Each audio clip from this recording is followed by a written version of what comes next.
শবে বরাতের আমল সম্পর্কে কিছু বলুন। নন মাহরাম কারো উপহার গ্রহণ করা যাবে কিনা? মামাতো বোনের মেয়েকে বিয়ে করা জায়েজ কেন? নাসরিন রহমান আপনি লিখেছেন, আমার হাজবেন্ডের নাম সুমন মিয়া, কিন্তু ছেলের নাম রেখেছেন হুযায়ফা ইবনে ইয়ামান, নামটি রাখা ঠিক হবে কিনা? এমডি আর মাসুম আপনি লিখেছেন, শবে বরাতের আমল সম্পর্কে কিছু বলুন। শবে বরাত যেটাকে আমরা বলছি, এটি মূলত হাদিসের ভাষ্য অনুযায়ী লাইলাতুন নিসফি শাবান বা মধ্য শাবান রজনী। মধ্য শাবান রজনী এটার ফজিলত মৌলিকভাবে প্রমাণিত আছে যে রাতে আল্লাহ রাব্বুল আলামিন বান্দাদেরকে সাধারণ ক্ষমা ঘোষণা করেন, যারা হিংসুক এবং যারা শিরকে লিপ্ত তারা ছাড়া। অতএব এ রাতে এটুকু ফজিলত প্রমাণিত, এবং সেই ফজিলতের জন্য কেউ যদি চেষ্টা করেন, আল্লাহ ক্ষমা লাভের চেষ্টা করেন, বিশেষ করে হিংসা এবং বিদ্বেষ থেকে, শির থেকে নিজেকে পরিচ্ছন্ন রাখার চেষ্টা করেন, সেটা প্রশংসনীয়।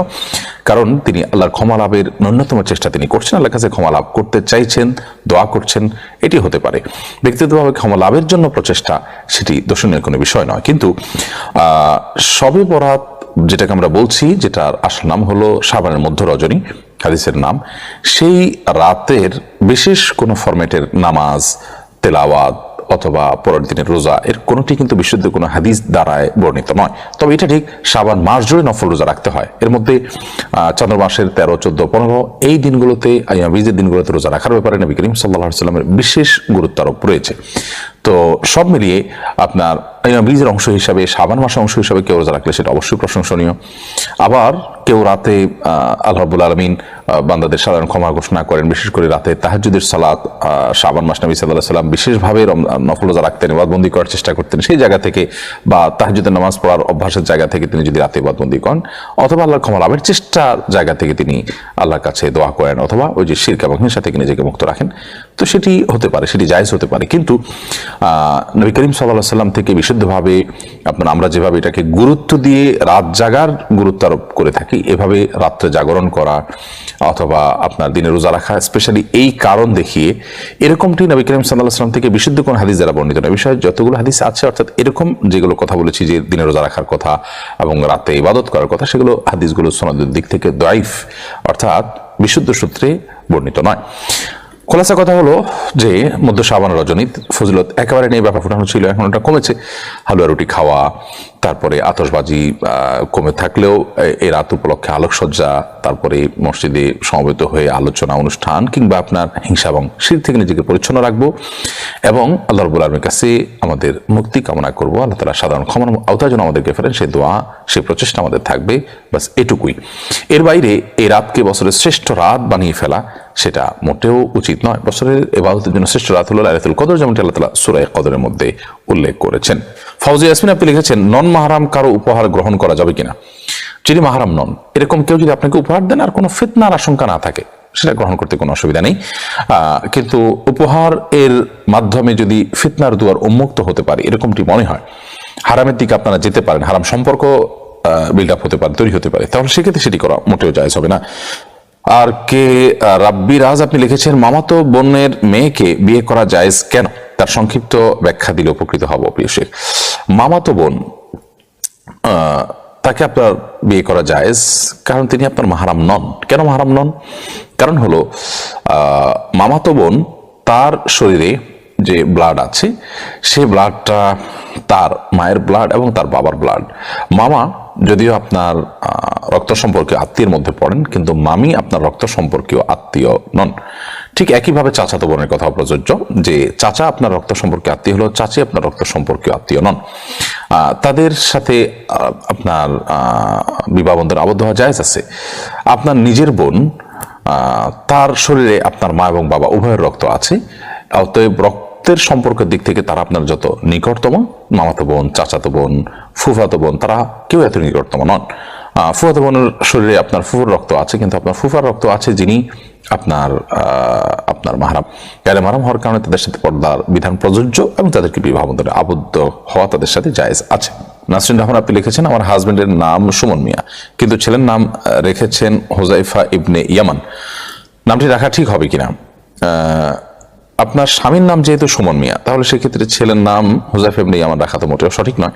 হুযায়ফা ইবনে ইয়ামান মানে হলো ইয়ামানের ছেলে হুযায়ফা। আপনার ছেলের নাম হুযায়ফা, কিন্তু সে তো ইয়ামানের ছেলে নয়। তাহলে এটা এই সাহাবীর নাম হুযায়ফা ইবনে ইয়ামান এই জন্য হয়েছে যে তার বাবার নাম ছিল ইয়ামান, তো এই জন্য ইয়ামানের ছেলে হুযায়ফা হয়েছে। আপনার অনুকরণে নিজের সন্তানদের নাম রাখাটা প্রশংসনীয়, কিন্তু তাদের নাম, তাদের বাবার নাম, তাদের বংশ পরিচয় সেটা তো আর আমাদের জন্য কপি পেস্ট করা আমাদের জন্য জায়েজ হবে না। একজন সাহাবী, তিনি এক বংশের, সেজন্য তিনি নামের শেষে এটা লাগিয়েছেন। আমি তো সেই বংশের নই, তাহলে আমি কিভাবে লাগাতে পারি? বিষয়টাকে আমরা ছোট্ট একটা উপমার মাধ্যমে বুঝতে পারি। আমরা আমাদের জাতীয় যে সমস্ত নেতৃবৃন্দের কথা জানি বাংলাদেশে, সেই সমস্ত জাতীয় নেতৃবৃন্দের মহব্বতে, তাদের ভালোবাসায়, তাদের অনুকরণে আপনার সন্তান আপনি নামকরণ করলেন, হতে পারে। কিন্তু তাদের টাইটেল, তাদের নামের উপাধি, তাদের বংশ পরিচয়, এগুলো সবগুলো কিন্তু নকল হতে পারে না। ধরুন বঙ্গবন্ধু যদি কারোর নাম রাখেন, সেটা সঠিক হবে না। এটা তো একটা উপাধি। শেখ তার পারিবারিক নাম বা তার বংশের নাম, সেটা যদি আমরা নামকরণ করি, তাহলে সেক্ষেত্রে সেটা সঠিক হবে না। এ বিষয়ে আমাদের মাথায় রাখতে হবে। আমরা মূল নাম অনুসরণ করতে পারি, হুজাইফা রাখতে পারেন, কিন্তু হুজাইফা ইবনে ইয়ামান নাম রাখা ঠিক হবে না। লোকালয়ের মানুষ, এর থেকে আপনি লিখেছেন, বিবাহের সময় মেয়ে ও ছেলে উপস্থিত ছিল, সাক্ষীও ছিল, কিন্তু খুতবা পড়া হয়নি, তাতে কি ছেলে মেয়ে উভয় সাক্ষাৎ করতে পারবে? বিবাহের জন্য খুতবাটা শর্ত নয়, তবে সুন্নাহ। যদি দুজন সাক্ষীর সামনে এক পক্ষের প্রস্তাব এবং অপর পক্ষের সম্মতি থাকে, মহান নির্ধারণ করা হয়, এবং বিবাহের মৌলিক শর্ত পূরণ থাকে, তা দুজন মিলে কোথাও আপনার পালিয়ে বিয়ে, চুরি করে বিয়ে যেটা হয়ে থাকে, সেটা অবশ্যই ইসলামের বিবাহের যে মূল কনসেপ্ট, সেটা সাথে মোটেও সঙ্গতিপূর্ণ নয়। বিবাহ এই জন্য করা হয়নি। আলিনু হাদান নিকাহ, হাদিসে আসছে যে তোমরা এই বিয়েকে ঘোষণা করো। এখানে অভিভাবকদের মাধ্যমে বিবাহ সম্পাদিত হবে, সেটাই কিন্তু ইসলামের মূল দাবি। যার কারণে এ ধরনের লোকছাপা করে বিয়ে, সেটি শরিয়া কাছে গ্রহণযোগ্য কিংবা শরিয়ার কাছে কাম্য কোনো বিয়ে নয়। যদিও কাগজে কলমে অন্য সমস্ত শর্তগুলো যদি পাওয়া যায়, বিয়ে হয়ে যাবে। খুতবা এটা বিয়ের জন্য কোনো পূর্ব শর্ত নয়।